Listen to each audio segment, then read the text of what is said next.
আসসালামু আলাইকুম। অন্ধকারের মধ্যে আপনাদের সাথে কথা বলতে আসলাম। গত কয়েকদিন ধরে বাংলাদেশ ক্রিকেট নিয়ে আইসিসি ওয়ার্ল্ড কাপ নিয়ে যেই কথাগুলো হচ্ছে, মানে মিডিয়া পড়ে এটার পেছনে পড়ে আছে মিডিয়া গরম। আমি আমার দিক থেকে একটা কথা বলতে চাই, বাংলাদেশ কিন্তু কারো দয়া বা করুণায় ওয়ার্ল্ড কাপ কোয়ালিফাই করেনি। বাংলাদেশ বছর ভরে আইসিসির ইভেন্টগুলোতে অংশগ্রহণ করে কোয়ালিফাই করে কিন্তু বিশ্বকাপে যাওয়ার তারা মানে যোগ্যতা অর্জন করেছে। তো ভারতের দয়া বা আইসিসি দয়ায় কিন্তু তারা বিশ্বকাপ খেলতে যাবে এমন না। যেহেতু একটা ইনসিডেন্ট হয়েছে মোস্তাফিজকে নিয়ে, তারা আইপিএলে নিয়ে কোনো ধরনের নিয়ম বহির্ভূতভাবে তাকে বাদ দিয়ে দেওয়া হয়েছে নিরাপত্তার অজুহাতে।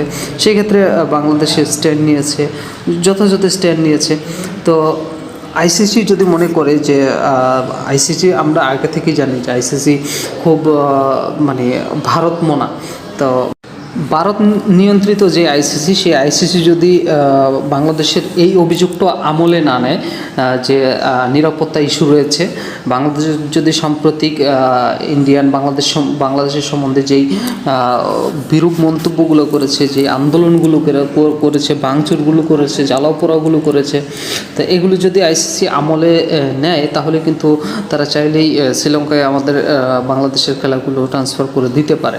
তো আইসিসি নিশ্চয়তা দিক, এবং যদি আইসিসি যদি এটা না করে, যদি সেই ভারতের পক্ষেই তারা কথা বলে, তাহলে আইসিসি কি আইনি জটিলতার মধ্যে পড়তে পারে? আপনার কি মনে হয়?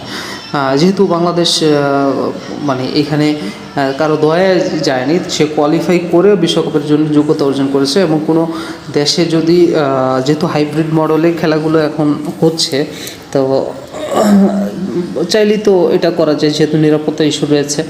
তো আর বাংলাদেশ, ইন্ডিয়া যেটা করেছে যে মোস্তাফিজকে তারা নিয়ম বহির্ভূতভাবে তাকে আইপিএল থেকে সরিয়ে দিয়েছে।